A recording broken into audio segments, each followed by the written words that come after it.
Shalom saudara-saudara terkasih dalam Kristus. Selamat datang di Lembaga Anthony Chang Ministry International, lembaga yang menjadi wadah pertumbuhan rohani kita bersama-sama di dalam Kristus. Sesaat lagi kita akan memulai Sunday Service minggu ini. Harap mempersiapkan diri dan hati bersama keluarga dan orang-orang terkasih dengan posisi duduk yang baik dan nyaman. Kita belajar mengimani dan bertumbuh bersama dalam Kristus. Selamat beribadah dan Tuhan Yesus memberkati.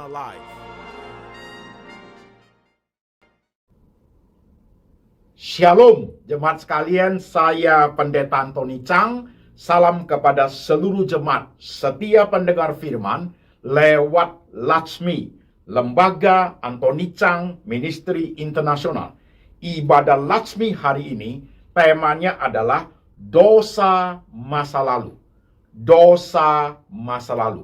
Firman Tuhan kita ambil dari kitab 1 Yohanes 1 ayat 1 sampai 10. Demikian firman Tuhan.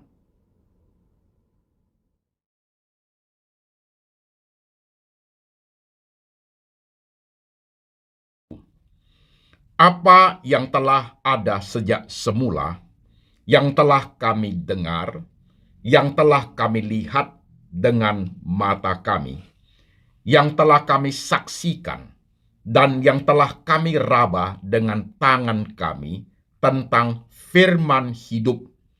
Itulah yang kami tuliskan kepada kamu. Hidup itu telah dinyatakan, dan kami telah melihatnya, dan sekarang kami bersaksi dan memberitakan kepada kamu tentang hidup kekal yang ada bersama-sama dengan Bapa dan yang telah dinyatakan kepada kami. Apa yang telah kami lihat dan yang telah kami dengar itu kami beritakan kepada kamu juga, supaya kamu pun beroleh persekutuan dengan kami. Dan persekutuan kami adalah persekutuan dengan Bapa dan dengan anaknya Yesus Kristus. Dan semuanya ini kami tuliskan kepada kamu supaya sukacita kami menjadi sempurna. Dan inilah berita yang telah kami dengar dari Dia. Dan yang kami sampaikan kepada kamu, Allah adalah terang, dan di dalam Dia sama sekali tidak ada kegelapan. Jika kita katakan bahwa kita beroleh persekutuan dengan Dia, namun kita hidup di dalam kegelapan, kita berdusta dan kita tidak melakukan kebenaran. Tetapi jika kita hidup di dalam terang sama seperti Dia ada di dalam terang, maka kita beroleh persekutuan seorang dengan yang lain. Dan darah Yesus anaknya itu menyucikan kita daripada segala dosa. Jika kita berkata bahwa kita tidak berdosa, maka kita menipu diri kita sendiri dan kebenaran tidak ada di dalam kita. Jika kita mengaku dosa kita, maka Ia adalah setia dan adil, sehingga Ia akan mengampuni segala dosa kita dan menyucikan kita dari segala kejahatan. Jika kita berkata bahwa kita tidak ada berbuat dosa, maka kita membuat Dia menjadi pendusta dan firman-Nya tidak ada di dalam kita. Amin. Saudara-saudara sekalian, firman sudah kita baca, firman sudah kita dengar. Sekarang mari, jemaat sekalian, kita tunduk kepala yuk, mari kita berdoa. Tuhan Yesus, kami sudah membaca firman-Mu. Kami sudah mendengarkan firman-Mu. Terima kasih untuk hari-hari yang Kau beri.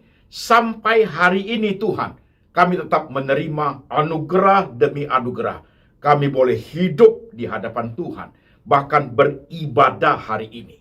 Tuhan, kami ingin hati dan pikiran kami terkonsentrasi untuk mendengar sabda-Mu. Urapi hamba-Mu Tuhan, boleh menyampaikan kebenaran dalam bahasa yang gampang dimengerti oleh seluruh lapisan jemaat. Kami ingin rohani kami bertumbuh dengan baik di hadapan Engkau. Kami siap hati kami siap pikiran, kami siap iman untuk diberkati oleh kebenaran.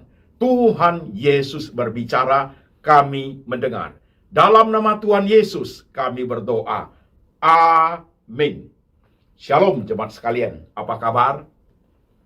Saya berharap saudara baik-baik saja. Saudara-saudara sekalian, bagaimana kehidupanmu sampai hari ini? Ingat kalimat indikator. Semua pengalaman yang engkau alami, baik itu 20 tahun lalu, 2 tahun lalu, 2 bulan lalu, 2 hari lalu, baik itu pengalaman positif maupun negatif. Apakah semua pengalaman itu tetap menjadi suatu jembatan membawa saudara itu lebih dekat kepada Tuhan? Pahami itu dengan baik. Evaluasi setiap hari. M139.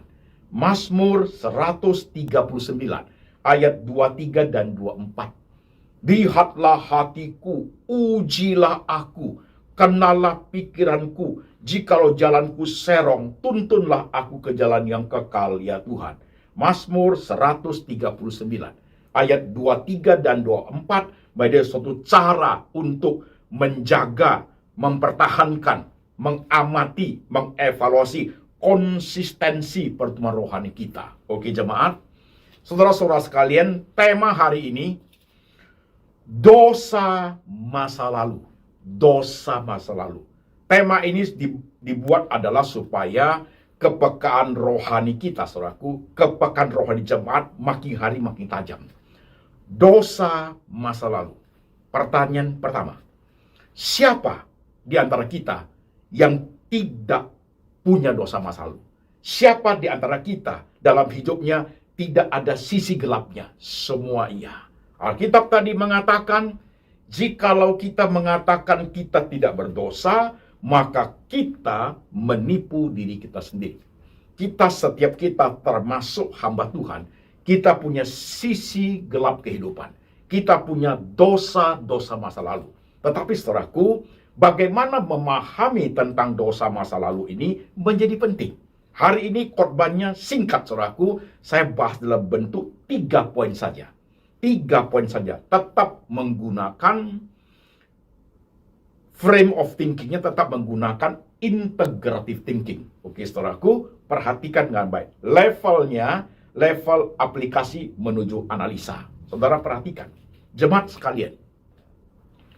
Dosa masa lalu. 3 poin. Poin pertama. Ada di antara kita orang-orang percaya, baik Kristen maupun Katolik, saudaraku. Poin pertama ini adalah kita tenggelam dalam kesalahan dan dosa-dosa masa lalu. Nah, ini sangat memprihatinkan tentang pertumbuhan rohani itu. Tenggelam dalam kesalahan dan dosa-dosa masa lalu. Padahal Tuhan sudah mengampuni kita. Ada orang percaya seperti itu. Sampai hari ini, dia tahu, dia ngerti Tuhan sudah ampuni. Tetapi tetap merasa painful, tetap merasa bersalah, tetap meratapi diri, tetap waktu ingat masa lalunya, kok aku seperti ini ya, seandainya aku tidak melakukannya, kan jauh lebih baik. Saudaraku, orang itu tenggelam terus-menerus ke dalam kesalahan-kesalahan dan dosa-dosa masa lalu. Orang itu tidak pernah tumbuh rohaninya. Orang itu tidak pernah peka rohaninya. Saudara sekalian, mengapa? Dia terus meratapi, bahkan mengasihani dirinya, bahkan bisa mengutuk dirinya. Why and why aku melakukan seperti itu ya? Itu tidak baik, jemaat sekalian. Itu tidak baik. Padahal Tuhan sudah mengampuni kita. Perhatikan di Yesaya 1 ayat 18. Sekalipun dosamu itu merah seperti kirmisi, Tuhan menghapuskan menjadi putih seperti salju. Sekalipun merah seperti kain kesumba, Tuhan menghapus putih seperti bulu domba. Ketika kita setia, kita jujur mengaku dosa kita, Tuhan ampuni kita, saudaraku.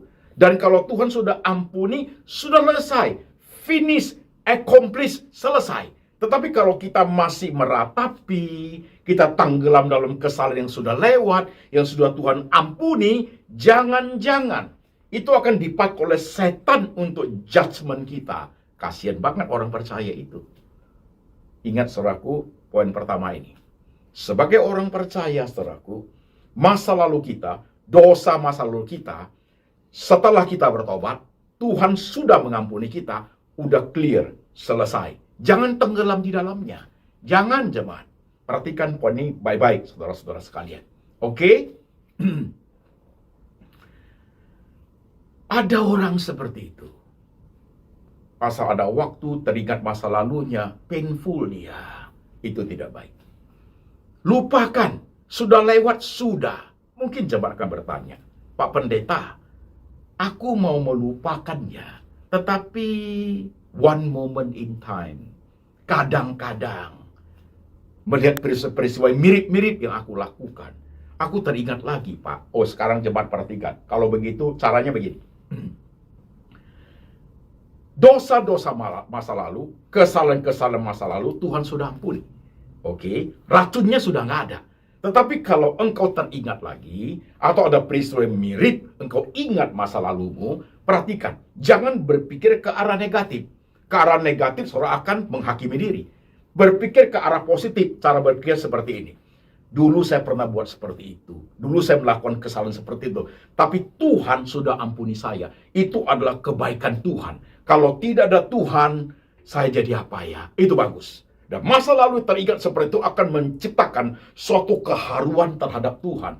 Menciptakan rasa terima kasih yang besar kepada Tuhan. Bagian yang positif seperti itu bisa menjadi suatu nutrisi rohani yang sangat kuat untuk orang percaya. Do you understand? Jangan tenggelam di dalamnya. Justru kalau teringat melihat kebaikan Tuhan. Jika teringat masa lalumu, kesalahan-kesalahan masa lalumu, teringat dosa-dosa malu, langsung melihat Tuhan itu baik. Kalau enggak ada Tuhan, hari ini aku jadi apa?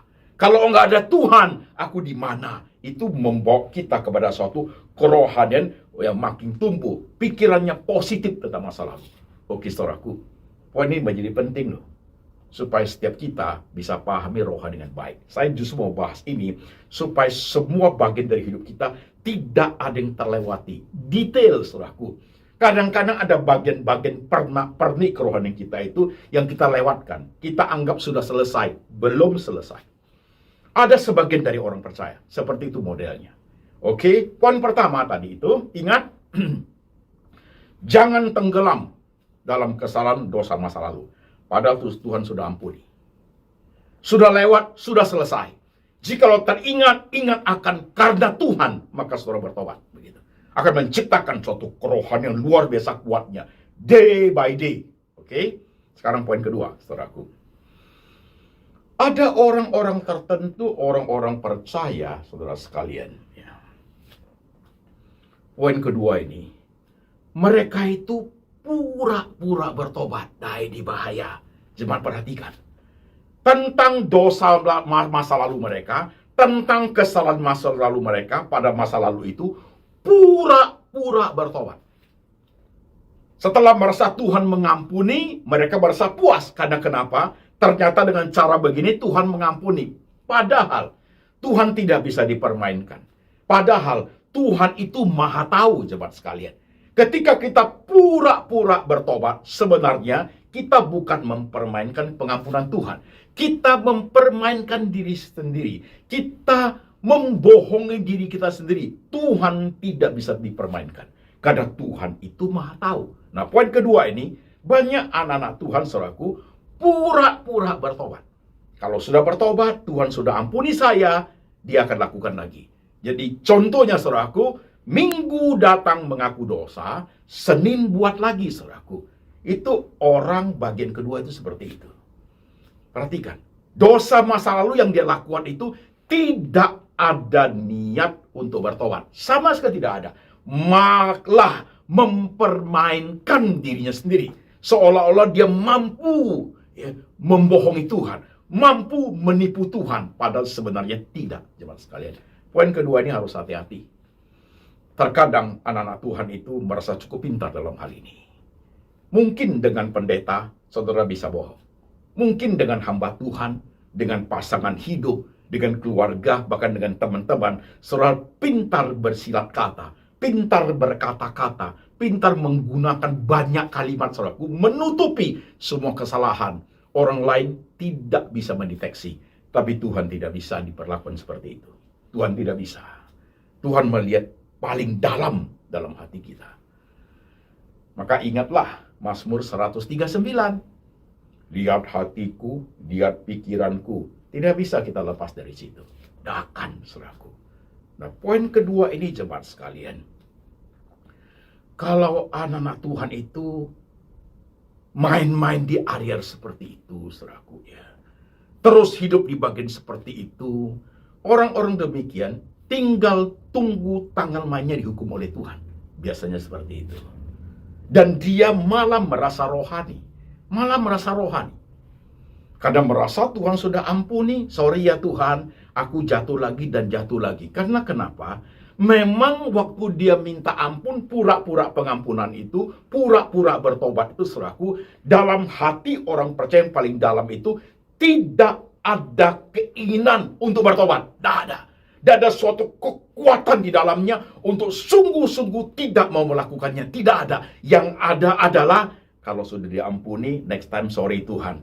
Aku lemah, aku jatuh lagi. Begitu modelnya. Saya mau masuk ke area seperti itu, jemaat sekalian. Dengar khotbah hari ini. Saya tidak mau main-main di luar lingkaran rohani kita, seolah everything is okay. No, tidak, saudaraku. Jangan pura-pura bertobat. Jangan berpikir kita bisa mempermainkan pengampunan Tuhan. Jangan, saudaraku.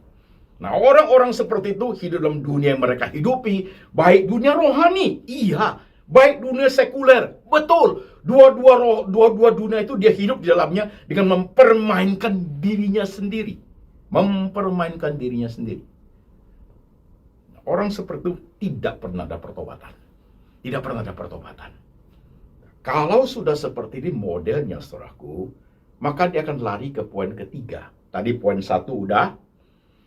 Lari poin kedua, pura-pura bertobat. Maka dia akan lari ke poin ketiga. Poin ketiga apa, Pak Pendeta? Karena memang pada dasarnya adalah pura-pura bertobat. Di poin pertama, tenggelam dalam dosa dan kesalahan masa lalu, memang tidak bertobat. Di poin kedua, pura-pura bertobat, sebenarnya membohongi diri sendiri. Maka dia akan jatuh di poin ketiga. Apa itu, saudaraku? Terus-menerus berbuat dosa. Bahayanya ini. Poin ketiga adalah orang-orang yang percaya, saudaraku, yang sadar sekali bahwa dia memang tidak ingin bertobat dan mempermainkan dirinya sendiri, dan dia tidak merasa tidak perlu bertobat di masa lalu dia, dan tidak perlu merasa bersalah, dan dia keep on doing that sin until now. Dan terus-menerus melakukan dosa masa lalu itu sampai sekarang menjadi dosa masa sekarang. Wah, ini berbahaya, saudara sekalian. Ini rohani hancur. Saudara perhatikan baik-baik. Orang seperti itu di lingkaran hidup kita banyak loh. Orang-orang seperti itu di gereja Tuhan itu banyak, saudaraku. Banyak. Banyak sekali. Tidak terkecuali pendeta. Yes. Sadar tidak sadar, sengaja tidak sengaja, dalam dunia kekristenan kita, saudaraku, kita main-main di area seperti ini. Hanya orang yang peka, orang yang tajam rohaninya, orang yang takut akan Tuhan, orang yang sungguh-sungguh mau hidup benar di depan Tuhan, yang bisa berubah ke arah yang jauh lebih baik. Karena ayat-ayat kitab suci, saudara sekalian, kalau dipahami tidak benar, kita bisa mempermainkan ayat. Kita bisa mencari ayat untuk pembenaran diri. Bahayanya orang Kristen itu. Apalagi pendeta. Sudah salah, sudah buat dosa, masih merasa benar. Pakai ayat tertentu untuk menutupi kesalahan. Bahayanya hidup ini, saudaraku. Saudara perhatikan poin ini. Karena sudah merasa hidup ini continue melakukan dosa sekarang, saudaraku. Dosa masa lalu terus lanjut sampai hari ini. Datang ke gereja tanpa dia sadari, dalam alam bawah sadarnya timbul rasa bersalah. Itu bisa. Hanya timbul rasa bersalah. Tapi tidak ada niat untuk bertobat. Merasa terlampau lemah. bertobat hari ini, besok buat lagi. Caranya bagaimana? Supaya bisa menenteramkan hati yang gelisah.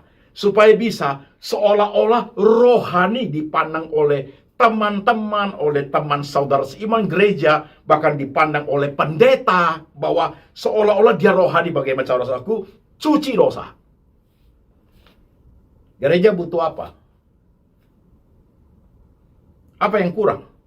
Gedung gereja, bangku, LCD. Kebutuhan gereja apa? I support. Rohani kan saudaraku, tapi keep on doing dosa. Terus menerus melakukan dosa. Dosa lama lanjut, dosa baru juga lanjut terus saudaraku, tapi memberi persembahan kepada Tuhan. Seolah-olah, Tuhan, aku pelayanan ya Tuhan, tapi dosa tetap lakukan. Tidak bisa. Memberi persembahan kepada Tuhan, mendukung pekerjaan Tuhan itu satu keharusan. Tapi hidup benar, bertobat pun satu keharusan. Dua-duanya menjadi sangat penting. Tidak boleh, karena saya sudah kasih Tuhan begini-begini, ya maklumilah saya Tuhan. Oh, nggak bisa, saudaraku. Nggak bisa. Itu kerohanian yang pincang, saudara sekalian. Tuhan tidak berkenan. Saudara harus merhatikan, itu cuci dosa itu. Jangan pernah melakukan seperti itu. Persembahan suatu keharusan. Mendukung pelayanan Tuhan adalah suatu harusan. Hidup benar, hidup suci, kerja yang baik, tegak lurus on the track-nya Tuhan. Itu pun suatu keharusan yang amat sangat. Bukankah alangkah baiknya hidup menjadi orang Kristen, saudaraku?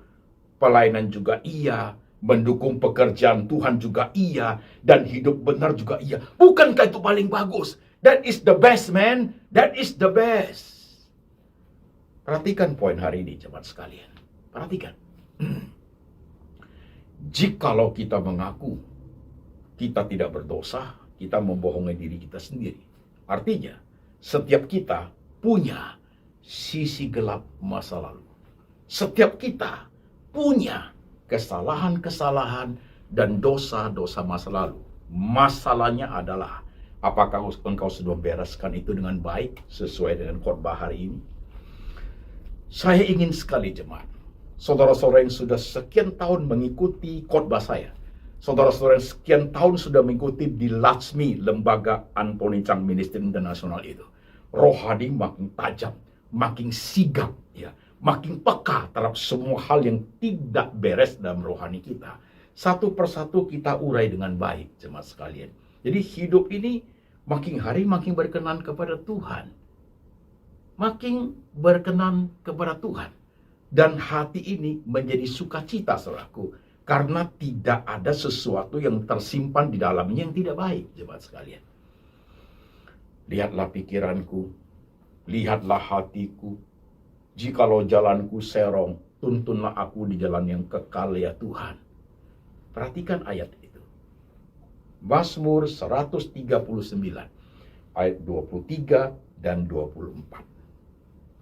Lihat pikiranku, ujilah aku, kenalah hatiku, jikalau jalanku serong, tuntunlah aku di jalan yang kekal ya Tuhan. Ini adalah suatu cara rahasia dari kebenaran itu untuk membawa kita makin hari makin dekat kepada Tuhan. Makin hari makin rohani. Makin hari dalam diri kita itu makin bersih di depan Tuhan. Singkirkan semua dosa-dosa masa lalu itu. Jangan tenggelam di dalamnya. Saya kasih contoh, saudaraku ya.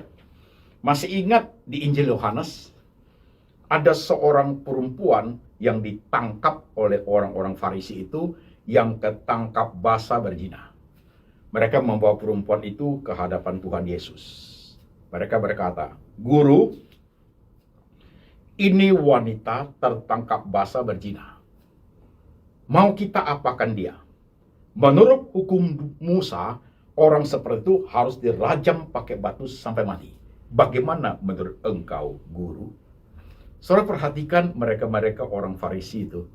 Saudaraku, mereka-mereka itu orang yang licik, saudara sekalian. Otaknya pintar dan licik. Mereka sudah setting sesuatu perangkap untuk Tuhan Yesus. Kalau Tuhan mengatakan, rajam perempuan itu pakai batu sampai mati, sesuai dengan hukum Musa, maka mereka akan mengatakan, Tadi guru baru mengajar, kasihi musuhmu. Salah Tuhan Yesusnya. Tapi kalau Tuhan Yesus berkata, lepaskan dia, ampuni dia, mereka akan mengatakan, engkau melawan hukum Musa. Tetap aja Yesus yang salah. Maka Yesus tidak mau dijebak oleh mereka, dan Tuhan Yesus pun tidak mau menjawab sesuai apa yang mereka mau. Tuhan sengaja menulis di pasir, sehingga menciptakan suatu momentum, suatu jeda waktu untuk menghasilkan keinginan mereka untuk ingin tahu yang besar. Ketika mereka keingintahuan mereka sudah menjadi sangat besar, maka Tuhan bangkit dan berkata dengan satu kalimat, siapa yang merasa tidak berdosa, silakan ambil batu, lemparin perempuan itu. Siapa? Sepertinya Tuhan ingin mengatakan, siapa yang tidak punya dosa masa lalu? Siapa yang tidak punya kesalahan masa lalu? Silakan ambil batu, lempari perempuan ini. Alkitab mengatakan, loh jemaat sekalian, itu mereka-mereka itu dari yang paling tua, satu persatu pergi dari yang paling tua, yang paling tahu diri, yang paling tua, yang paling tahu di hidupnya yang selama ini apa-apa kesalahan dosa masa lalu yang sudah dilakukan, paling tahu diri. Satu persatu mereka pergi semua, saudaraku. Setelah mereka pergi semua, Tuhan berkata kepada perempuan itu, di manakah mereka? Sudah pergi Tuhan. Apakah mereka tidak menghukum engkau? Tidak Tuhan. Yesus berkata, aku pun tidak. Pergilah, jangan berbuat dosa lagi. Pengampunan berlaku untuk wanita itu. Nah sekarang saudara menyimak. Jikalau wanita itu pergi dengan tersenyum puas, lolos aku kali ini, dan merasa dia sudah diampuni, dan merasa wajar-wajar saja, nanti besok lusa dia akan lakukan lagi, orang itu tidak pernah tumbuh rohaninya. Atau wanita itu pergi dengan hati yang hancur, ingat dosa masa lalunya, kesalahan masa lalunya, Tuhan sudah ampuni dia, dan dia ingin hidup benar, hidup berkenan kepada Tuhan, karena Tuhanlah dia lepas daripada hukuman mati. Nah orang itu kalau dia berubah ke arah situ, rohanya baik, saudaraku. Dia tidak tenggelam dalam kesalahan dosa masa lalunya, tapi dia melihat kebesaran Tuhan di situ, pengampunan di situ, karena kehadiran Tuhan di situ membuat dia menjadi menerima hidup yang baru. Itu loh jemaat. Perhatikan hidup kita hari ini. Khotbah ini tidak panjang, tapi akan menusuk ke bagian relung hidup kita, akan masuk ke bagian-bagian hidup kita yang kita ignore, atau yang selama ini kita pikir online tidak tahu. Apa yang selama ini mungkin kita pikir, yaitu salib saya itu Pak, yaitu kesalahan saya itu Pak, kita nikmati menjadi suatu kebiasaan buruk, saudara sekalian. That is not good, man. That is not good. Tuhan melihat sampai bagian paling dalam itu. Sekalipun kamu orang hebat, sekalipun kamu pendeta, sekalipun kamu bisnismen hebat, sekalipun kamu sayang anak, sayang istri, sayang suami, tapi you black spot, dosa masa lalu itu, kau enjoy di dalamnya sampai hari ini, that is not good. Itu tidak baik. Tidak baik, jemaat sekalian. Saya tidak tahu engkau siapa hari ini, tapi khotbah hari ini harus saudara pahami dengan baik. Orang-orang ikut di lembaga Anthony Chang ini, saudaraku, yang masuk dalam kedewasaan rohani yang sudah berseri-seri khotbahnya. Renungkan tema ini dengan baik. Dosa masa lalu. Udah kamu beresin belum? Dosa masa lalu. Bagaimana kamu bersikap terhadapnya? Dosa masa lalu. Apakah dilanjutkan dengan dosa masa sekarang? Hanya saudara sendiri yang bisa menjawabnya. Dan Tuhan melihat itu semua dengan sangat tepat. Dan setan pun mengamati tindakan kita. Dan setan pun berkeliling mengawasi respon kita terhadap khotbah hari ini. Setan pun menunggu dosa masa lalu kita aktif atau sudah mati di dalam tangan Tuhan. Hanya jemaat yang bisa melakukan itu. Hanya engkau yang tahu. Mari saudaraku, hari ini, sama seperti saya katakan, ada waktu ibadah, ada waktu saat teduh, ada waktu ngopi-ngopi, kontemplasilah. Ingat kembali ke masa lalu.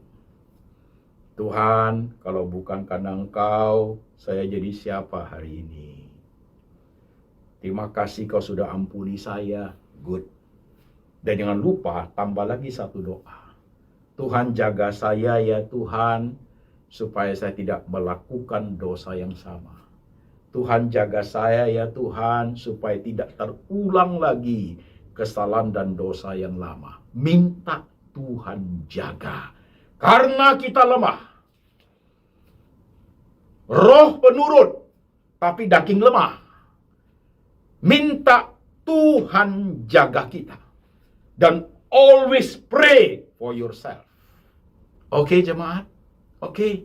Bawa pulang khotbah hari ini. Dosa masa lalu. Pahami dengan baik. Tidak ada manusia yang tidak punya sisi gelapnya. Tapi ketika sudah diampuni, kita hidup di dalam terang bersama Tuhan. Ayat yang kita baca tadi itu. Kita bukan hidup dalam kegelapan lagi, tapi hidup di dalam terangnya Tuhan. Semua hidup diterangi oleh cahaya Tuhan. Dan hidup menjadi anak-anak yang baik di hadapan Tuhan. Oke? Mari saudaraku, kita tunduk kepala, kita berdoa. Jemaat sekalian, lihat dirimu masing-masing. I don't know you. Tapi ketika kau tertunduk hari ini, kau yang orang-orang yang sudah tua sekali lanjut usia, hidup sekian puluh tahun, 60 tahun, 70, 80, bahkan 90 tahun, saudara akan sangat menyadari setiap tahun yang kamu lalui, dosa-dosa itu, kesalahan-kesalahan itu, apakah sudah beres di hadapan Tuhan? Jangan disimpan. Jangan pura-pura tidak tahu. Jangan pura-pura bego. Saudara-saudara berumur di bawah 60 tahun. 50, 40, 30. Bahkan pemuda-pemudi 20 tahunan. Remaja. Jangan simpan dosa masa lalu. Jangan simpan kesalahan-kesalahan masa lalu. Jangan ratapi sesali itu, padahal Tuhan sudah ampuni. Masuklah ke dalam suatu kehidupan yang baru dengan anugerahnya Tuhan. Lihat dirimu masing-masing, saudara sekalian. Jangan pura-pura bertobat. Jangan mempermainkan diri kita sendiri. Dan jangan continue dosa masa lalu dipakai lagi untuk dilakukan pada dosa masa sekarang. Jangan. Hukuman Tuhan itu berat. Hukuman Tuhan itu berat. Dan jangan ada pengalihan. Pura-pura melayani Tuhan. Pura-pura memberi persembahan kepada Tuhan. Untuk cuci dosa. Seolah-olah Tuhan mengertilah saya. Jangan. That is not the way of Lord Jesus. Itu bukan jalannya Tuhan. Itu bukan jalannya Tuhan. Saudara lihat diri saudara sendiri. Kau yang ada di Indonesia, di banyak kota, di Amerika, di Australia, Singapura, Malaysia, Jerman, di Hong Kong, di Taiwan, di kota manapun.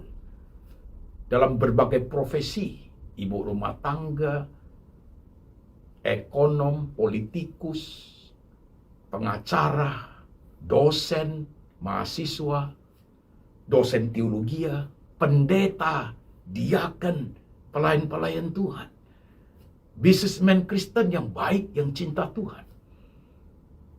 Hari ini, kau terbuka di depan Tuhan untuk menelusuri semua bagian hidupmu dengan baik dan teliti. Supaya hidup ini benar-benar berkenan kepada Tuhan. 1 menit kau berdoa sendiri-sendiri, saudaraku.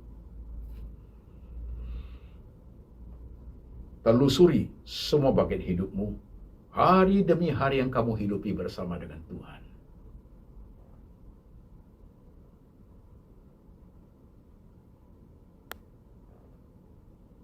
Berbahagialah orang yang tidak berjalan di jalan orang berdosa, yang tidak berkumpul dalam perkumpulan pencemooh, tapi mereka yang merenungkan Taurat Tuhan itu siang dan malam. Mereka seperti pohon di tepi aliran air yang menghasilkan buahnya pada musimnya. Apa saja yang dilakukannya berhasil. Kau ingin keluargamu diberkati Tuhan? Kau ingin cita-citamu tercapai?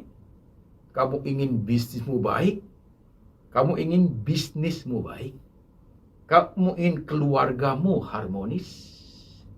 Kamu ingin melayani Tuhan dengan sungguh-sungguh? Dengarkan khotbah hari ini. Dengarkan baik-baik khotbah hari ini. Tuhan, hamba berdoa. Letakkan tanganmu di pikiran jemaat. Letakkan tanganmu di hati jemaat Tuhan. Meteraikan firman hari ini. Jikalau dosamu merah seperti kirmisi, pada saat engkau mengaku dan bertobat, Tuhan akan menghapusnya menjadi putih seperti salju. Jikalau dosamu merah seperti kain kesumba, jika engkau jujur dan mengakuinya, maka Tuhan akan menghapus dosamu menjadi putih seperti bulu domba. Kau lihat dirimu masing-masing jemaat. Jangan tenggelam dalam dosa masa lalu. Hiduplah hari ini dengan hidup yang berkenan kepada Tuhan. Berkati setiap jemaat-Mu ya Tuhan. Di tengah semua pergumulan mereka, suka duka yang mereka alami, beban, pergumulan, bahkan sakit penyakit yang mereka derita, tangan Tuhan yang menyembuhkan, tangan Tuhan yang memberkati, tangan Tuhan yang menopang setiap umatnya yang percaya. Dan biar berkat ini turun atas jemaat. Kasih dari Bapa dari surga turun atasmu. Yesus Kristus adalah gembala yang baik, pemelihara jiwamu. Dan Tuhan Roh Kudus mengingatkan engkau akan kitab suci. Hidup seturut dengan firman sampai selama-lamanya. Sampai Tuhan datang kembali menjemput setiap yang percaya. Dalam nama Tuhan Yesus. Amin.